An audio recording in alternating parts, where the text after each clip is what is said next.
नमस्कार, मैं हूं निकिता और आप देख रहे हैं सत्य हिंदी। एक नजर डालते हैं अब तक की सुर्खियों पर। बिहार विधानसभा चुनाव के पहले चरण की वोटिंग को लेकर चुनाव आयोग के ताज़ा आंकड़ों के मुताबिक शाम 5 बजे तक पूरे राज्य में 60.13% मतदान दर्ज किया गया है। आज यानी गुरुवार को पहले चरण में 18 जिलों की 121 विधानसभा सीटों पर वोट डाले गए।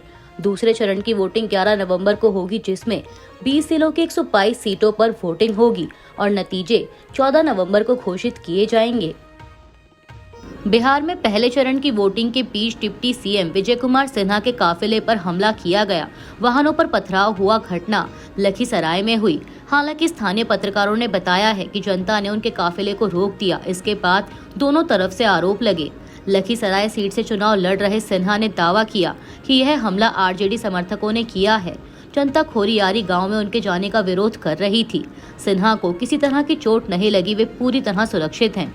बिहार विधानसभा चुनाव के पहले चरण की वोटिंग के दौरान आरजेडी ने कई बूथों पर बिजली काटे जाने का आरोप लगाया। आरजेडी ने दावा किया कि महागठबंधन के मजबूत बूथों पर जानबूझकर बिजली बंद कराई जा रही है ताकि मतदान की रफ्तार धीमी हो और लोगों को वोट डालने में दिक्कत हो।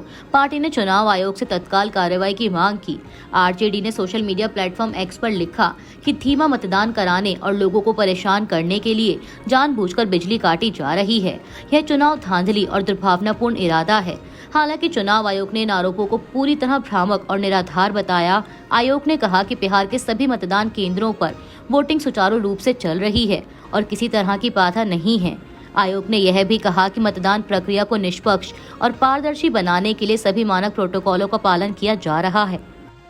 बिहार विधानसभा चुनाव के पहले चरण में वोटिंग के दौरान 2 महिलाओं ने आरोप लगाया कि उन्हें वोट डालने नहीं दिया गया।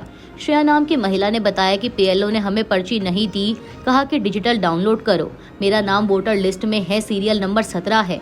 मैंने वोटर आईडी भी दिखाई, फिर भी कहा गया कि बिना पर्ची वोट नहीं डाल सकते। श्रेया ने बताया कि वह सुबह 6:30 बजे से लाइन में इंतजार कर रही थी, लेकिन जब उन्हें वोट डालने नहीं दिया गया तो निराश होकर वो वापस लौट गयी। यह मामला चुनाव आयोग की व्यवस्थाओं पर सवाल खड़े करता है, खासकर तब जब मतदाता का नाम लिस्ट में होने और आईडी दिखाने के बाद भी वोट डालने से रोका गया। कांग्रेस नेता प्रियंका गांधी वाड्रा ने कहा है कि अगर बिहार विधानसभा चुनाव निष्पक्ष और स्वतंत्र रूप से हुए तो एनडीए सरकार को सत्ता से बाहर कर दिया जाएगा।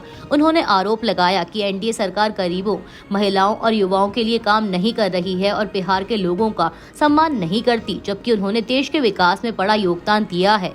एक चुनावी रैली में प्रियंका गांधी ने कहा कि भाजपा नेता विकास की बजाय धर्म के नाम पर वोट मांग रहे हैं। उन्होंने राज्य में बुनियादी ढांचे की खराब स्थिति पर भी निशाना साधते हुए दावा किया कि पिछले 3 सालों में बिहार में 27 पुल ढह चुके हैं। प्रियंका गांधी ने कहा कि बिहार के लोग इस बार ऐसी सरकार चुनेंगे जो वास्तव में जनता के हित में काम करे। बिहार विधानसभा चुनाव के पहले चरण के बीच कांग्रेस ने प्रधानमंत्री मोदी पर तीखा हमला बोला है। कांग्रेस नेता जयराम रमेश ने पीएम मोदी पर बिहार से किए गए झूठे वादों का आरोप लगाते हुए कहा कि प्रधानमंत्री का झूठ सबसे मजबूत है। जयराम रमेश ने भागलपुर और सीमांचल क्षेत्रों में विकास न होने पर सवाल उठाए। उन्होंने पीएम मोदी को उनके 3 अधूरे वादे याद दिलाए। विक्रमशिला केंद्रीय विश्वविद्यालय, मोतिहारी चीनी मिल और दरभंगा एम्स।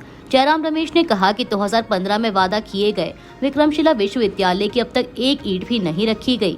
मोतिहारी मिल अब तक शुरू नहीं हुई और दरभंगा एम्स की इमारत तक नहीं बनी। उन्होंने कहा कि सीमांचल और भागलपुर में गरीबी और पलायन बढ़ा है और जनता इस बार एनडीए को सबक सिखाएगी। वहीं अररिया में चुनावी रैली के दौरान प्रधानमंत्री मोदी ने आरजेडी और कांग्रेस गठबंधन पर निशाना साधा। उन्होंने कहा कि महागठबंधन अब एक विभाजित घर है और 1990 से 2005 तक के जंगल राज ने बिहार को बर्बाद किया। मोदी ने लोगों से बड़ी संख्या में वोट करने की अपील करते हुए कहा कि यह मोदी है, आप मेरे माई बाप हैं, जनता है, भक्त हैं, आप मेरे मालिक हैं। बिहार के भागलपुर में चुनावी रैली के दौरान प्रधानमंत्री नरेंद्र मोदी ने विपक्षी महागठबंधन पर तीखा हमला बोला है। उन्होंने अपना आरोप दोहराया कि आरजेडी ने कांग्रेस के सिर पर कट्टा रखकर मुख्यमंत्री पद की उम्मीदवारी छीन ली। मोदी ने कहा कि कांग्रेस खुद को बड़ी पार्टी बताती है, लेकिन आरजेडी ने उसके नामदार नेताओं के अहंकार को तोड़ दिया है। प्रधानमंत्री ने यह भी दावा किया कि अब कांग्रेस आरजेडी से बदला लेने की तैयारी में है और राहुल गांधी बिहार आना ही नहीं चाहते थे। उन्होंने कहा कि जो लोग सत्ता के स्वार्थ में अपने साथियों से विश्वासघात करते हैं वे बिहार का भला नहीं कर सकते। आरजेडी शासन को निशाना बनाते हुए पीएम मोदी ने कहा कि कट्टा, कुशासन, भ्रष्टाचार और परिवारवाद उसके जंगल राज की पहचान रहे हैं। उन्होंने मतदान को लेकर कहा कि महिलाएं बड़ी संख्या में मतदान कर रही हैं, जिससे साफ है कि बिहार की बेटियां जंगल राज के खिलाफ मजबूती से खड़ी हैं। बिहार में पहले चरण की वोटिंग हो चुकी है, जबकि दूसरा चरण 11 नवंबर को होगा और नतीजे 14 नवंबर को आएंगे। वरिष्ठ बीजेपी नेता और पूर्व केंद्रीय मंत्री आरके सिंह ने बिहार में 62,000 करोड़ के बिजली घोटाले का आरोप दोहराया है, जिसका संबंध अडानी पावर से बताया जा रहा है। आरके सिंह ने कहा कि राज्य सरकार ने अडानी समूह से 25 साल के लिए 6.075 प्रति यूनिट की दर से बिजली खरीदने का समझौता किया है, जिससे जनता पर भारी बोझ पड़ेगा। उन्होंने दावा किया कि इससे अडानी को 25 साल में 62,000 करोड़ से अधिक का फायदा होगा और इसे पावर डील की आड़ में धोखाधड़ी बताया। आरके सिंह ने कहा कि हम गाय बकरी नहीं हैं जो चुप रहें, कोई अपराधी है तो बोलेंगे। उन्होंने मांग की कि ऊर्जा मंत्री, वित्त मंत्री और जेडीयू के नेता जांच के दायरे में आए और सीबीआई जांच कराई जाए। सिंह ने यह भी कहा कि अगर अडानी मुकदमा करना चाहते हैं तो करें, हम लड़ लेंगे। यह विवाद ऐसे समय में सामने आया है जब बिहार में चुनाव का माहौल गर्म है। बीजेपी ने ना तो आरके सिंह के आरोपों का खंडन किया है और ना ही कार्रवाई की है, जबकि अडानी समूह भी अब तक इस पर चुप है। गुजरात के 2002 दंगों से जुड़े एक पुराने मामले में अहमदाबाद की अदालत ने 23 साल बाद 3 आरोपियों आलमगीरी शेख, इम्तियाज शेख और रऊफ मियां सैयद को सबूतों की कमी के चलते बरी कर दिया। यह मामला दरीपुर पुलिस स्टेशन में दर्ज 2 एफआईआर से जुड़ा था, जिसमें आरोप था कि आरोपी दंगों के दौरान हथियार लहराते और हिंसा में शामिल थे। पुलिस ने चार्जशीट में दावा किया था कि इम्तियाज शेख AK-47 जैसी राइफल लिए हुए थे, लेकिन अदालत में वीडियो टेप कभी पेश नहीं किया गया और मुख्य गवाह सतीश दलवाड़ी ने अपना बयान बदल दिया। 23 साल की सुनवाई के दौरान एक आरोपी हनीफ शेख और कई गवाहों की मौत हो चुकी थी, जबकि बाकी गवाह मुकर गए। अदालत ने कहा कि ना तो कोई हथियार मिला और ना ही कोई पुख्ता सबूत पेश किया गया। यह फैसला 2002 दंगों के उन कई मामलों में से एक है जहां सबूतों की कमी और गवाहों के पलटने से आरोपी छूटते रहे हैं। अदालत के इस निर्णय ने फिर यह सवाल खड़ा किया है कि इतने सालों बाद न्याय किसके लिए, पीड़ितों के लिए या फिर आरोपियों के लिए। न्यूयॉर्क सिटी के मेयर चुनाव में भारतीय मूल के मुस्लिम नेता ज़ोहरान ममदानी की ऐतिहासिक जीत के बाद मुंबई की राजनीति में नया विवाद खड़ा हो गया है। मुंबई बीजेपी के अध्यक्ष और विधायक अमित साटम के एक बयान ने हलचल मचा दी, जिस पर शिवसेना यूबीटी ने तीखी प्रतिक्रिया दी है। ममदानी की जीत के बाद साटम ने सोशल मीडिया पर लिखा कि कुछ अंतर्राष्ट्रीय शहरों का राजनीतिक रंग बदल रहा है और महाविकास अघाड़ी के वोट से हाथ का जिक्र करते हुए मुंबईकरों को सतर्क रहने की सलाह दी। उन्होंने कहा कि अगर कोई मुंबई पर खान थोपने की कोशिश करेगा तो इसे बर्दाश्त नहीं किया जाएगा। इस पर शिवसेना यूबीटी नेता आनंद दुबे ने पलटवार करते हुए साटम को मानसिक इलाज की जरूरत बताई और कहा कि उद्धव सेना उनके इलाज का खर्च उठाने को तैयार है। दुबे ने कहा कि मुंबई का मेयर केवल एक मराठी हिंदू ही बनेगा। उन्होंने बीजेपी पर हिंदू मुस्लिम राजनीति करने और समाज को बांटने का आरोप लगाया।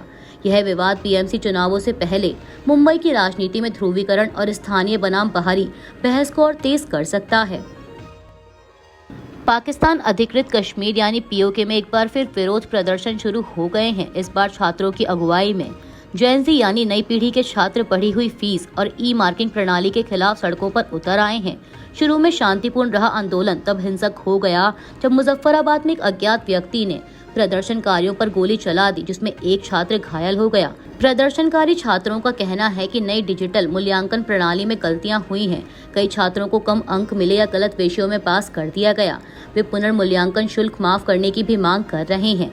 आंदोलन को संयुक्त अवामी एक्शन कमेटी का समर्थन मिला है, जिसने पहले भी सरकारी नीतियों के खिलाफ बड़े विरोध किए थे। अब यह विरोध शिक्षा से पढ़कर भ्रष्टाचार, बेरोजगारी और खराब बुनियादी ढांचे के खिलाफ व्यापक आंदोलन बनता जा रहा है। पिछले महीने इसी तरह के प्रदर्शनों में 12 लोगों की मौत हुई थी। विश्लेषकों का कहना है कि यह अशांति शहबाज शरीफ सरकार और पाकिस्तानी सेना के खिलाफ युवाओं के गुस्से का नया संकेत है। असम में गायक जुबिन गर्ग की मौत के मामले ने बड़ा मोड़ ले लिया है। इस मामले के बीच असम के मुख्य सूचना आयुक्त CIC भास्कर ज्योति महंत ने अपने पद से नैतिक आधार पर इस्तीफा दे दिया।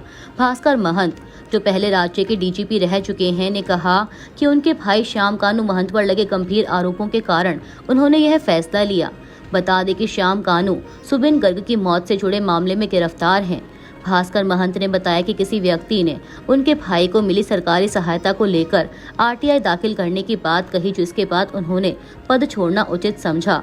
उन्होंने कहा कि वे पद की गरिमा और निष्पक्षता बनाए रखना चाहते हैं। गौरतलब है कि सुबिन गर्ग की 19 सितंबर 2025 को सिंगापुर में